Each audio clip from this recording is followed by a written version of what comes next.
बिस्मिल्लाहिर्रहमानिर्रहीम अस्सलाम वालेकुम। Starting with the anti arrhythmic drug. हमारे पास जो एंटी एरिथमिक ड्रग हैं इन्हें बेसिकली 4 मेन क्लासेस में क्लासीफाई किया गया था। हमारे पास जो सबसे पहली क्लास है वो है क्लास 1। क्लास 1 जो है वो हमारे पास फर्दर डिवाइडेड थी इनटू क्लास 1A 1B और 1C। अभी जो क्लास 1A 1B और 1C है इसके बिहाइंड रीज़न क्या है, इन तीनों क्लासेस में मेन डिफरेंस क्या है, सबसे पहले उसको डिस्कस करते हैं। अब हमारे पास ये जितने भी ड्रग्स हैं आपके पास, ये क्या है, मायोकार्डियल सेल्स के अंदर अपना एक्शन परफॉर्म करेंगी। अब हमने मायोकार्डियल सेल्स के अंदर जो एक्शन पोटेंशियल पढ़ा था वो थोड़ा सा आपके पास क्या है, डिफरेंट है एवी के मुकाबले में, एसए के मुकाबले में, यानी कि एसए नोड के अंदर जो आपके पास एक्शन पोटेंशियल हो रहा है उसके मुकाबले में थोड़ा सा डिफरेंट होता है।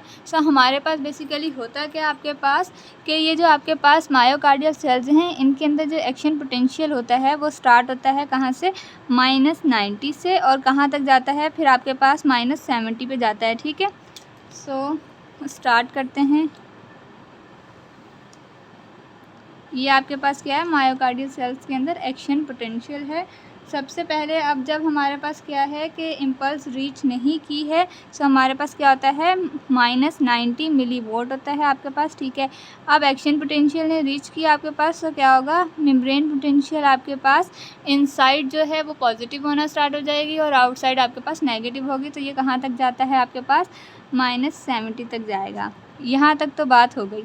अब जब ये -70 तक जाता है हमारे पास तो क्या होता है, रैपिड रीपोलराइजेशन होती है और आपके पास क्या होता है, इस तरह जो सोडियम के चैनल्स हैं वो ओपन होते हैं और इन्फ्लक्स हो जाता है सोडियम का।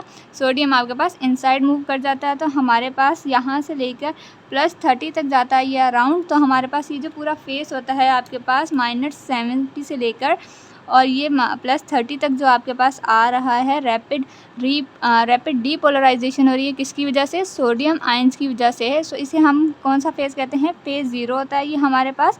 अब फेज़ 0 के बाद हमारे पास क्या होता है कि इनिशियल रीपोलराइजेशन होती है। इस तरह क्या होता है, मेम्ब्रेन पोटेंशियल थोड़ा सा आपके पास डिक्रीज़ होना स्टार्ट हो जाएगा। ये जो इनिशियल रीपोलराइजेशन है ये किस वजह से हो रही है आपके पास, ये पोटाशियम के चैनल्स ओपन हैं और पोटाशियम की आउटवर्ड मूवमेंट स्टार्ट होगी, यानी कि ई फ्लक्स स्टार्ट हो जाएगा। हमारे पास ये जो इनिशियल रीपोलराइजेशन का फेस होता है ये फेस 1 कहलाता है आपके पास। इस फेस के बाद क्या होता है कि आपके पास कैल्शियम चैनल्स भी ओपन हो जाते हैं। अब जब कैल्शियम चैनल्स ओपन हुए सपोज जितने पोटाशियम आपके पास आउटसाइड जा रहे थे उतने ही कैल्शियम इनसाइड आएंगे। इनका जो आपके पास वोल्टेज होता है वो क्या होता है, इक्वल हो जाता है। तो हमारे पास एक नेक्स्ट फेस आता है वो क्या आता है, प्लेट्यू का फेस आता है। इसे हम कहते हैं फेस 2 जो आपके पास यहाँ से यहाँ तक होता है। ये फेसेस याद रखिएगा क्योंकि हमारे पास जितने भी ड्रग्स हैं वो सब इन फेसेस के ऊपर ही काम करती हैं। नेक्स्ट आपके पास क्या होता है, कैल्शियम चैनल अब आपके पास क्या हो गए, क्लोज़ हो गए। अब कैल्शियम चैनल के क्लोज़ होने की वजह से क्या होगा, कैल्शियम तो आपके पास इनसाइड नहीं आएगा लेकिन पोटाशियम चैनल्स अभी भी ओपन है। तो क्या होगा, पोटाशियम आपके पास आउटसाइड मूव करना शुरू हो जाएगा और जो मेम्ब्रेन का इनसाइड है वो नेगेटिविटी को गेन करना स्टार्ट हो जाएगा और आपके पास क्या होगा, रैपिड रीपोलराइजेशन यहाँ पे हो जाएगी। आपके पास ये एक और फेस आ जाएगा जो आपके पास क्या है, यहाँ पे ये फेस, इसे फेज़ 3 कहते हैं। हमारे पास ये जो एक्शन पोटेंशियल मायोकार्डियम के अंदर है 0 फेस है। 0 फेस में आपके पास क्या होता है, रैपिड डीपोलराइजेशन होती है। देन आपके पास इनिशियल रीपोलराइजेशन आती है फेज़ 1। देन आपके पास क्या है, प्लेट्यू की फॉर्मेशन आती है फेज़ 2 और देन आपके पास क्या आता है, रैपिड रीपोलराइजेशन होती है जो है आपके पास फेज़ 3। इन फेसेस को याद रखिएगा, हमारे लिए यही सबसे ज़्यादा इम्पॉर्टेंट है। अब ये जो हमारे पास डिफरेंट फेसेस आ रहे हैं, अब हमारे पास एरिथमिया क्या है बेसिकली कि हार्ट का जो नॉर्मल रिदम है वो नहीं होता, यानी कि हार्ट एबनॉर्मली आपके पास क्या है, कॉन्ट्रैक्ट कर रहा होता है। इस रिदम को मेंटेन करने के लिए हम इनमें से किसी न किसी चैनल को ब्लॉक करेंगे। ये जो हमारे पास ड्रग्स होती हैं क्लास 1 की अभी डिस्कस करेंगे। हमारे पास कितनी हैं क्लासेस, इसमें सब क्लासेस हैं आपके पास, 1A है, 1B है, 1C है। अब क्लासेस बनाने की ज़रूरत क्यों पेश आई, क्योंकि इन तीनों ड्रग्स का एक्शन कहीं ना कहीं हमारे पास डिफरेंट था। इसे समझेंगे। जो हमारे पास क्लास 1A होती है ये सोडियम चैनल ब्लॉकर तो है आपके पास, उसके साथ साथ ये क्या करती है, आपके पास कैल्शियम के जो चैनल्स होते हैं उन्हें भी ब्लॉक कर देगी। ठीक है, इसका ये इफेक्ट होता है। अब ये जो क्लास 1B है ये सोडियम चैनल ब्लॉकर तो होती है, लेकिन ये क्या करती है पोटाशियम के ऊपर पोटाशियम के चैनल्स को ओपन कर देती है आपके पास। और ये जो 1C है ये सोडियम चैनल ब्लॉकर होती है, इसका पोटाशियम पे कोई इफेक्ट नहीं होता। अब ये जो दोनों ड्रग्स आपके पास पोटाशियम पे इफेक्ट प्रोड्यूस कर रही हैं, तो ये क्या करेंगी, या तो रिपोलराइजेशन को डिले कर देंगी या और रैपिड कर देंगी। तो सबसे पहले हम 1A को डिस्कस करते हैं। हमारे पास 1A क्या काम करती है, सोडियम चैनल्स को ब्लॉक कर देती है। सो लेट्स सपोज हमारे पास यहाँ पे रैपिड डीपोलराइजेशन में अराउंड 70 to 80% आपके पास क्या था, सोडियम चैनल्स ओपन थे, इसने ब्लॉक कर दिया अराउंड 20% चैनल्स को, सही। सो हमारे पास जो रिमेनिंग 60% सोडियम चैनल्स हैं उनके थ्रू क्या होगा, सोडियम इनसाइड मूव करेगा। अब सोडियम इनसाइड मूव तो कर रहा है, लेकिन कैसा है, ये आपके पास डीपोलराइजेशन थोड़ी सी डिलेड हो जाती है। सो ये डीपोलराइजेशन आपके पास इस तरह से आ जाती है। अब सोडियम चैनल तो उसने ब्लॉक किए, लेकिन अब जो पोटाशियम चैनल्स यहाँ पे हमारे पास रैपिड रिपोलराइजेशन में पार्टिसिपेट कर रहे थे अराउंड, वो भी 70% थे, इसने 20 to 30% क्या कर दिया, उन्हें भी ब्लॉक कर दिया आपके पास। तो क्या होगा, ये आपके पास आहिस्ता आहिस्ता जो रिपोलराइजेशन का फेस है वो भी थोड़ा सा डिलेड हो जाएगा। और इस तरह आपके पास क्या होगा, ये देखें एक्शन पोटेंशियल जो है पहले यहाँ से यहाँ तक था, अब एक्शन पोटेंशियल यहाँ से यहाँ तक है। तो एक्शन पोटेंशियल को क्या कर दिया, इंक्रीज़ कर दिया। किस तरह, ये जो अप स्ट्रोक था फेज़ 0 का, इसको स्लो कर दिया। जो हमारे पास रैपिड डीपोलराइजेशन हो रही थी उससे क्या कर दिया, स्लो कर दिया आपके पास। और जो ये रिपोलराइजेशन हो रही थी इसे भी डिले कर दिया। फेज़ 3 और 0 पे बेसिकली ये काम करती है। सो एक्शन पोटेंशियल को इंक्रीज़ कर देती है। और ये जो आपके पास अफेक्टिव रिफ्रैक्टरी पीरियड था इसे भी क्या कर देगी, इंक्रीज़ कर देगी।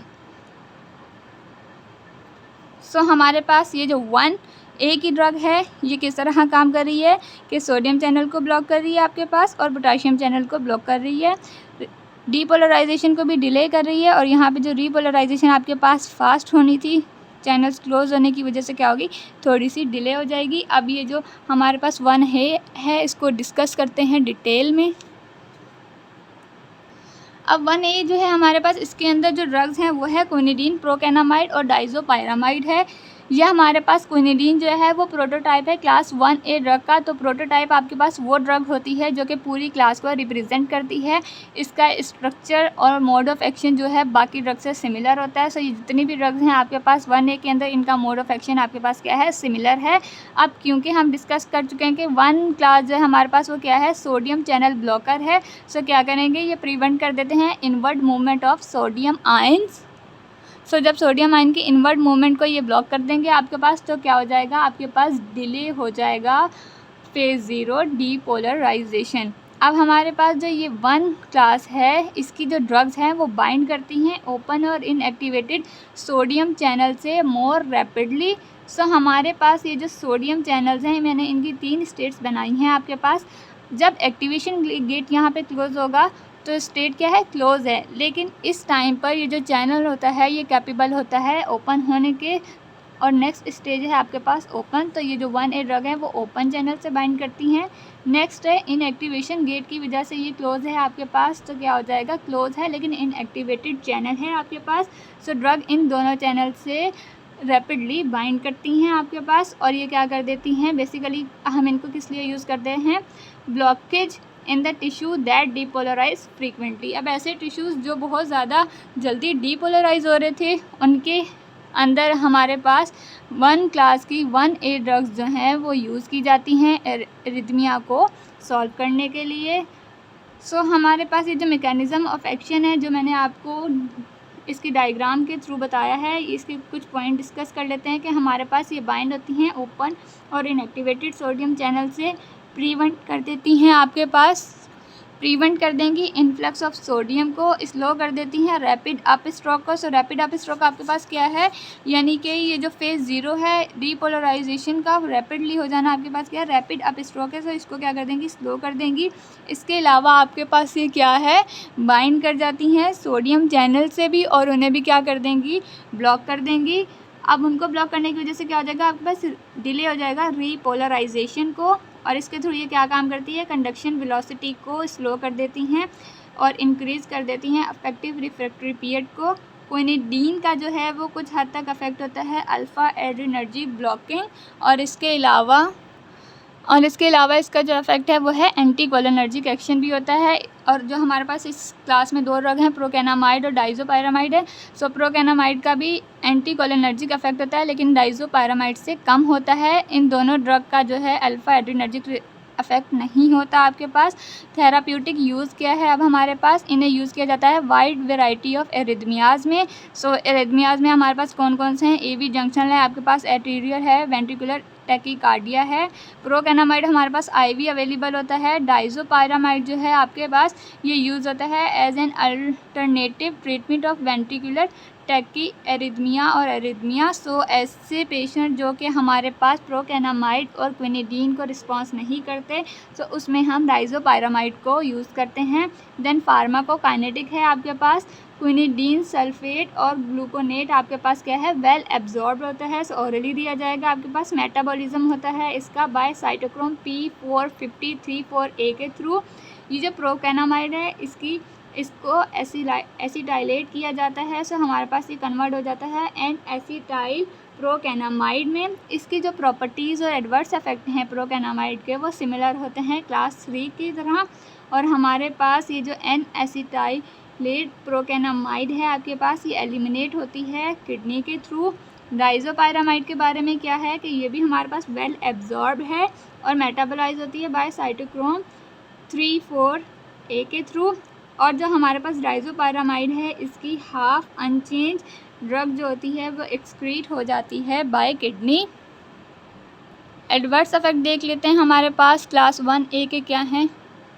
ये जो क्लास 1A है ऑलरेडी हम डिस्कस कर चुके थे कि ये हमारे पास क्या है, प्रो एरिथमिक इफेक्ट प्रोड्यूस करती हैं, यानी कि ये इटसेल्फ भी हमारे पास एरिथमिया कॉज करवा देती हैं। सो इन्हें हम उन पेशेंट्स में यूज़ नहीं करते जो कि क्या है, जिनमें क्या हो एथोस्क्लेरोटिक हार्ट डिजीज़ होती हैं, सही। इसके अलावा ये हमारे पास इंड्यूस करवा देते हैं डिफरेंट सिम्टम्स को। सो हमारे पास अगर इनकी लार्ज डोज दी जाती है, सो उसकी वजह से क्या होता है, ब्लर विजन आएगा, डिजीनेस आएगा, हेडेक आएगा, डिसओरिएंटेशन आ जाएगा आपके पास।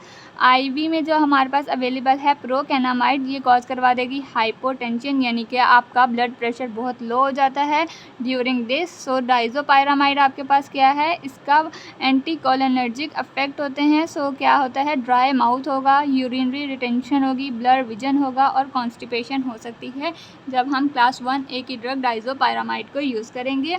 सो ये जो क्लास 1A की ड्रग्स हैं इनका लेक्चर यहीं तक एंड होता है। नेक्स्ट इंशाल्लाह हम 1B को करेंगे, डिटेल में डिस्कस करेंगे इसके एडवर्स इफेक्ट को, फार्माकोकाइनेटिक को।